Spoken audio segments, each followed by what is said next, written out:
Hello everyone. आज हम करेंगे पाठ 10 रक्षा में हत्या। केशव के घर में छज्जे पर एक कबूतरी ने अंडे दिए थे। केशव और उसकी बहन श्यामा दोनों बड़े गौर से कबूतरी को वहां आते जाते देखा करते। प्रातः काल दोनों आंखें मलते छज्जे के सामने पहुंच जाते और कबूतर या कबूतरी को या दोनों को वहां बैठा पाते।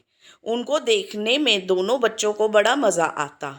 उनके मन में भांति भांति के प्रश्न उठते। अंडे कितने बड़े होंगे, किस रंग के होंगे, घोंसला कैसा होगा, उनमें से बच्चे कैसे निकल आएंगे, बच्चों के पंख कैसे निकलेंगे। पर इन प्रश्नों का उत्तर देने वाला कोई ना था। अम्मा को घर के काम धंधों से फुर्सत ना थी और बाबूजी को पढ़ने लिखने से। दोनों बच्चे आपस में ही बातचीत करके अपने मन को संतुष्ट कर लिया करते थे। संतुष्ट यानी कि जो भी उनके मन में प्रश्न आता था वो खुद ही अपने आप ही प्रश्न करते, उत्तर देते और वो अपने मन को शांत कर लेते थे। श्यामा कहती, क्यों भैया, बच्चे निकलकर फुर से उड़ जाएंगे। केशव अभिमान से कहता, अभिमान यानी घमंड, नहीं री पगली, पहले पंख निकलेंगे, बिना परों के बच्चे कैसे उड़ेंगे। पर यानी कि पंख। तो केशव है जो कि श्यामा से बड़ा था, वो बड़े घमंड से कहता कि जैसे उसको सब कुछ बड़ा पता है कि अरे पगली, वो बिना पर यानी कि पंखों के कैसे उड़ेंगे। श्यामा, कबूतरी बच्चों को क्या खिलाएगी। केशव इस प्रश्न का उत्तर कुछ ना दे पाता। इस तरह 3-4 दिन बीत गए। दोनों बच्चों के अंडों को देखने की इच्छा बढ़ती जाती थी। उन्होंने अनुमान लगाया कि अब अवश्य बच्चे निकल आए होंगे। अवश्य मतलब जरूर। बच्चों के चौगे का सवाल अब उनके सामने आ खड़ा हुआ। चौगे यानी कि क्या खाएंगे बच्चे, कबूतर के बच्चे। कबूतरी बेचारी इतना दाना कहाँ से लाएगी कि सारे बच्चों का पेट भरे। बच्चे भूख के मारे चू चू करके मर जाएंगे। इस विपत्ति की कल्पना करके दोनों व्याकुल हो गए। इस संकट मुसीबत की कल्पना करके दोनों बच्चे व्याकुल यानी कि बड़े अंदर से परेशान हो गए। दोनों ने निश्चय किया कि छज्जे पर थोड़ा सा दाना रख दिया जाए। तो दोनों ने अपने मन मन में क्या सलाह बनाई, क्या क्या सोचा कि छज्जे पर थोड़ा सा दाना रख दिया जाएगा। श्यामा प्रसन्न होकर बोली, प्रसन्न यानी खुश। अब तब तो कबूतरी को दाने के लिए कहीं उड़ कर ना जाना पड़ेगा। केशव, तब क्यों जाएगी। श्यामा, क्यों भैया, बच्चों को धूप ना लगती होगी। केशव का ध्यान इस कष्ट की ओर ना गया था। कष्ट यानी तकलीफ। अवश्य कष्ट हो रहा होगा। बेचारे गर्मी के मारे तड़पते होंगे। ऊपर कोई छाया भी नहीं है। आखिर यह निश्चय हुआ कि घोंसले के ऊपर कपड़े की छत बना देनी चाहिए। घोंसले के पास ही पानी की प्याली और थोड़े से चावल रख देने चाहिए। दोनों बच्चे बड़े उत्साह से काम करने लगे। श्यामा मटके से चावल निकाल लाई। केशव ने पत्थर की प्याली को खूब साफ करके उसमें पानी भरा। अब छत बनाने के लिए कपड़ा कहाँ से आए।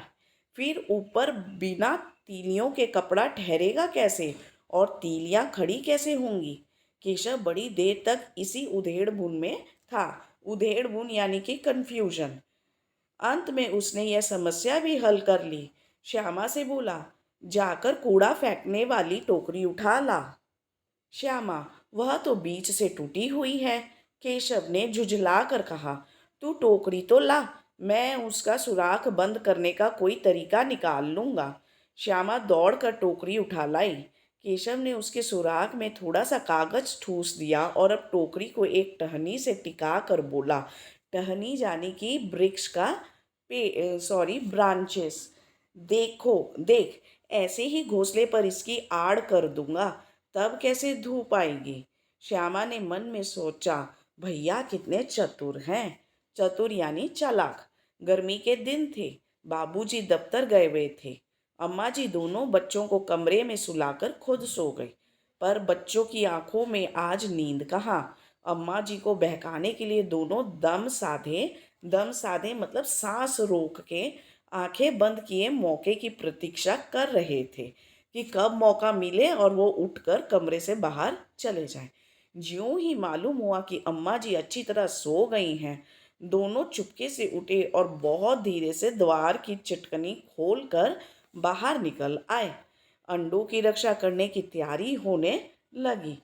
केशव कमरे से एक बड़ा स्टूल उठा लाया और डरते डरते स्टूल पर चढ़ा। श्यामा दोनों हाथों से स्टूल को पकड़े हुए थी। स्टूल के चारों पाए बराबर नहीं थे, यानी कि स्टूल हिल डुल रहा था। जरा सा दबाव इधर उधर होने से वह हिल जाता था। उस समय केशव को कितना संयम करना पड़ता था, यह उसी का दिल जानता है।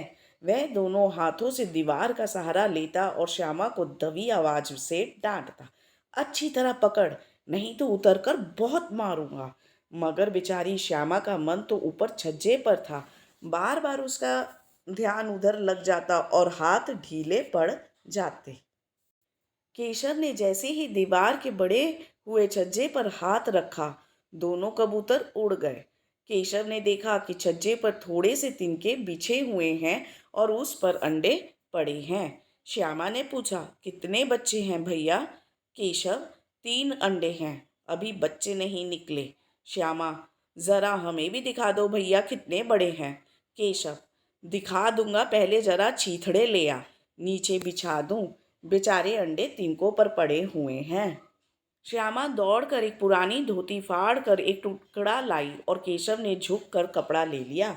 उसकी कई तहें करके उसने एक गद्दी बनाई, उससे तिनकों पर बिछाकर तीनों अंडे धीरे से उस पर रख दिए। श्यामा ने फिर कहा, हमको भी दिखा दो भैया।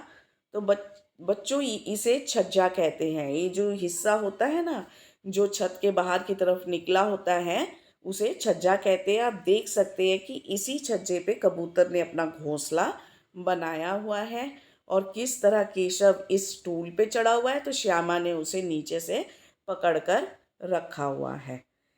केशव, दिखा दूंगा, पहले जरा वह टोकरी तो दे दे, ऊपर छाया कर दूं।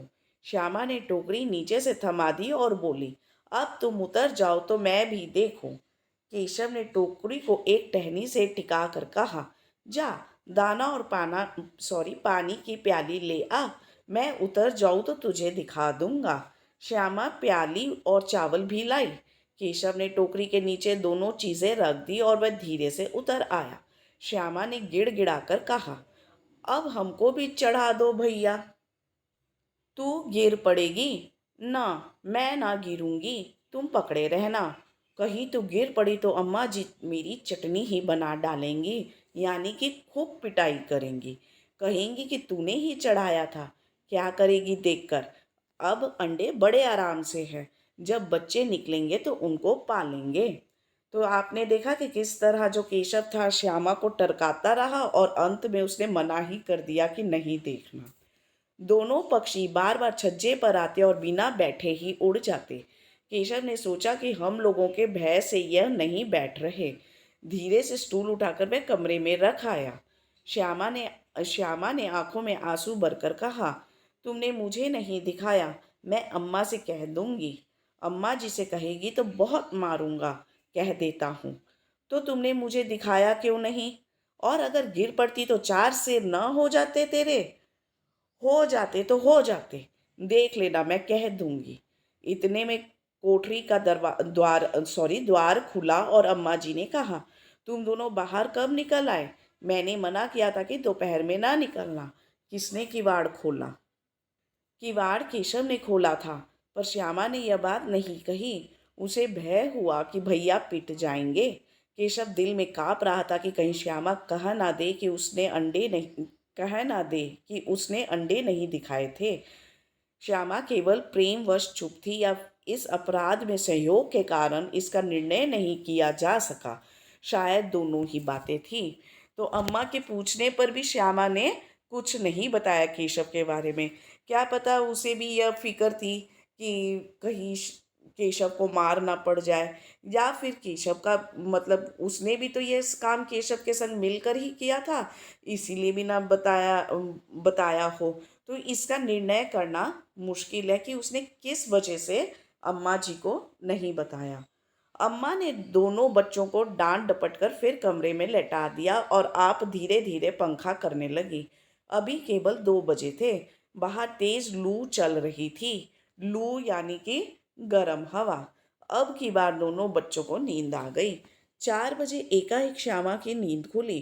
किवाड़ खुले हुए थे। किवाड़ यानी कि दरवाजे। वह दौड़ी हुई छज्जे के पास आई और ऊपर की ओर ताकने लगी।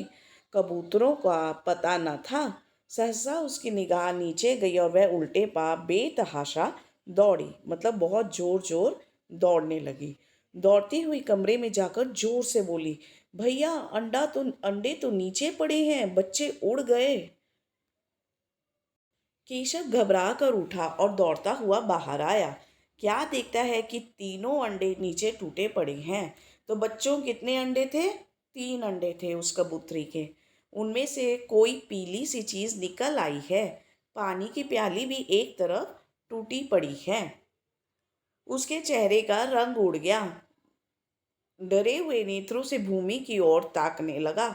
श्यामा ने पूछा, बच्चे कहाँ उड़ गए भैया? केशव ने रूंधे हुए स्वर में कहा। रूंधे हुए मतलब रोने जैसी आवाज में। अंडे तो फूट गए। अरे, बच्चे कहाँ गए? तेरे सिर में। देखती नहीं अंडे से वह पीला पीला पदार्थ निकल रहा है। इसी से तो बच्चे बनते हैं। केशव ने क्रोधित होकर जवाब दिया। अम्मा ने सुई हाथ में लिए हुए पूछा, तुम दोनों धूप में क्या कर रहे हो? श्यामा ने कहा, अम्मा जी, कबूतरी के अंडे टूटे पड़े हैं। अम्मा ने आकर टूटे अंडों को देखा और गुस्से से बोली, तुम लोगों ने अंडों को छुआ होगा। अब अब की श्यामा को भैया पर जरा भी दया न आई। उसी ने शायद अंडों को इस तरह रख दिया था कि वह नीचे गिर पड़े। इसका उसे दंड मिलना चाहिए, यानी कि पनिशमेंट। वह बोली, भैया ने अंडों को छेड़ा था अम्मा जी। अम्मा ने केशव से पूछा, क्यों रे? केशव भीगी बिल्ली बना खड़ा था। भीगी बिल्ली यानी कि बहुत ज़्यादा डरा हुआ होना। अम्मा, तू वहाँ पहुँचा कैसे?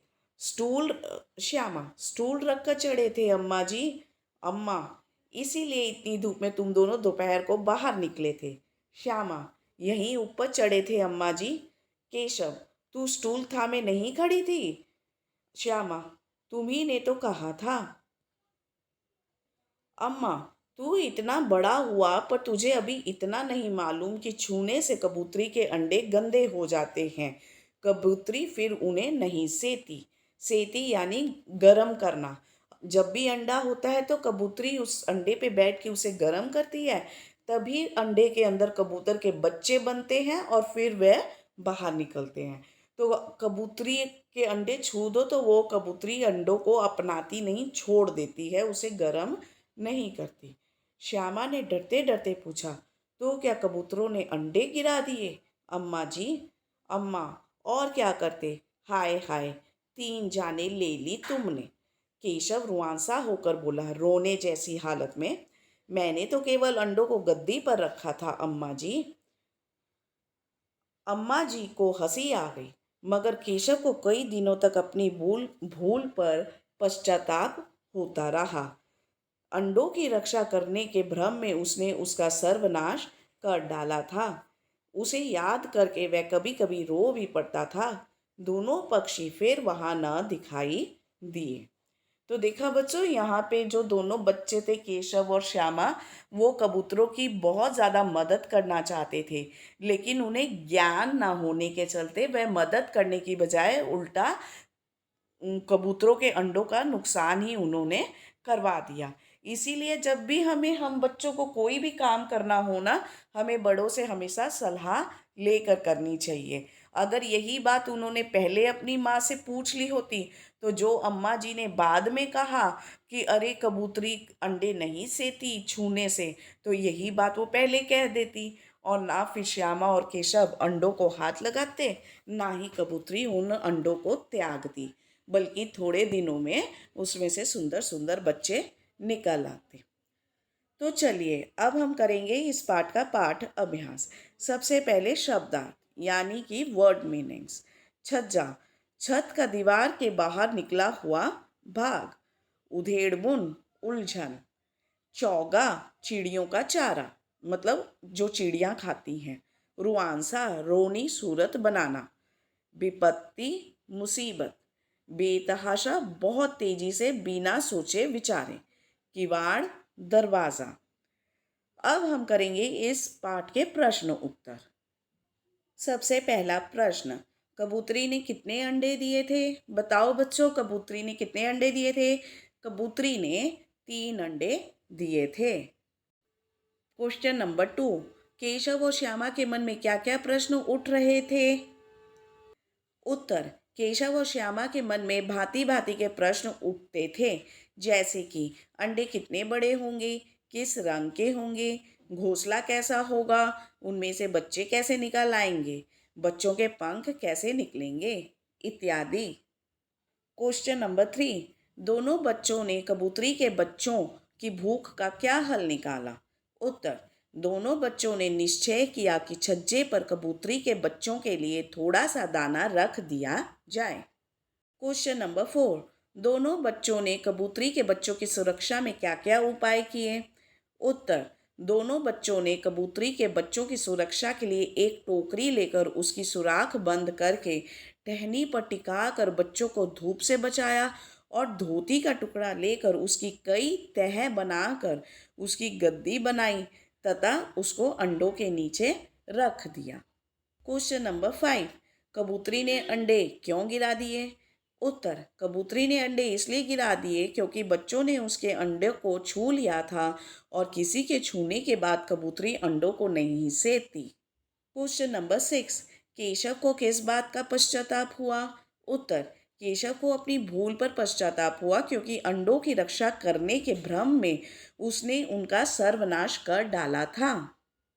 अब हम करेंगे अर्थ समझाते हुए मुहावरों को वाक्यों में प्रयोग करो। चटनी बना डालना, बहुत मारना, झूठ बोलने पर राम की माँ ने उसकी चटनी बना डाली, से 4 सिर होना, टुकड़े टुकड़े होना, कांच का गिलास गिर के 4 सिर हो गया, उल्टे पांव भागना, तेज दौड़ना, पुलिस को देखकर चोर उल्टे पांव भागने लगा, चेहरे का रंग उड़ना, घबरा जाना, पुलिस को देखकर चोर के चेहरे का रंग उड़ गया, भीगी बिल्ली बनना, डर जाना, मास्टर जी को देख के बच्चे भीगी बिल्ली बन गए, पश्चाताप होना, पछतावा होना, गलत काम करने पर शाम को पछतावा हो रहा था या पश्चाताप हो रहा था। अब हम करेंगे यह वाक्य किसने कहे। अब अंडे बड़े आराम से हैं, यह वाक्य केशव ने कहे थे श्यामा को। 3 जाने ले ली तुमने, यह वाक्य माँ ने बच्चों से कहे थे। छूने से कबूतरी के अंडे गंदे हो जाते हैं, माँ ने बच्चों से कहे थे। मैंने तो केवल अंडों को गद्दी पर रख दिया था अम्मा जी, यह वाक्य केशव ने अपनी माँ से कहे। लिंग बदलो, टोकरी टोकरा, प्याली प्याला, कबूतरी कबूतर कबूतरी, भैया बहना, अम्मा पिता बापूजी या अब्बा। अब हम करेंगे वचन बदलो यानी कि एक से अनेक। तिनका तिनके, अंडा अंडे, प्याला प्याले, घोंसला घोंसले, छज्जा छज्जे, तीली तीलियाँ, टोकरी टोकरियाँ, बिल्ली बिल्लियाँ, प्याली प्यालियाँ और टहनी टहनियाँ। अब करेंगे हम नए शब्द बनाओ। आधा क और पेट कटा श से हम क्या बना सकते हैं? कषाय बन जाता है, उससे हमने बनाया रक्षा और सुरक्षा। आधा श और ट से दृष्टि सृष्टि, आधा श और च से निश्चय आश्चर्य।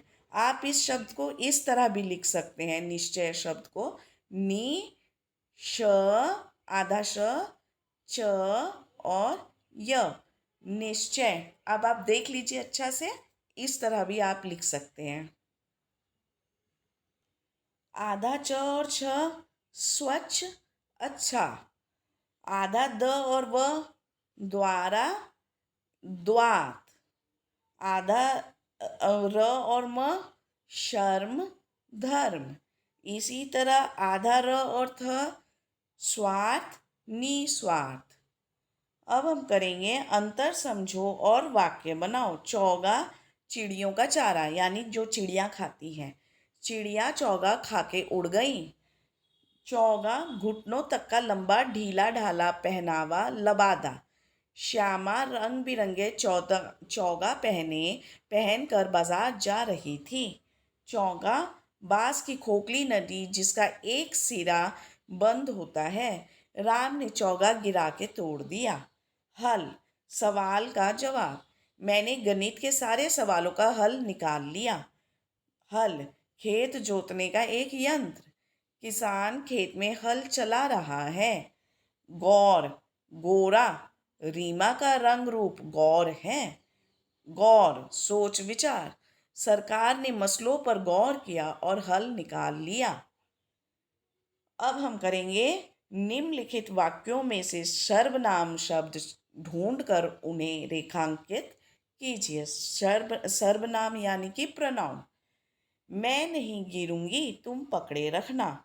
इसमें सर्वनाम शब्द है मैं और तुम, जो किसी संज्ञा के बदले आए।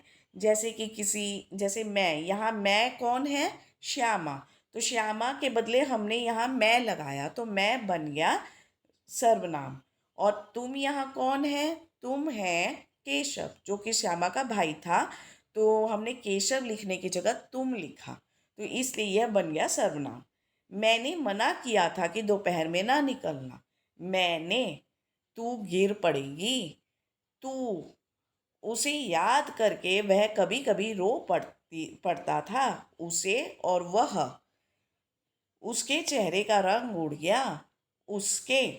तो ये था आपका पाठ रक्षा में हत्या पाठ 10। अगर आपको पसंद आया हो तो please like share and subscribe to our channel. और अगले पार्ट में फिर मिलेंगे हम। Bye bye. Thank you very much.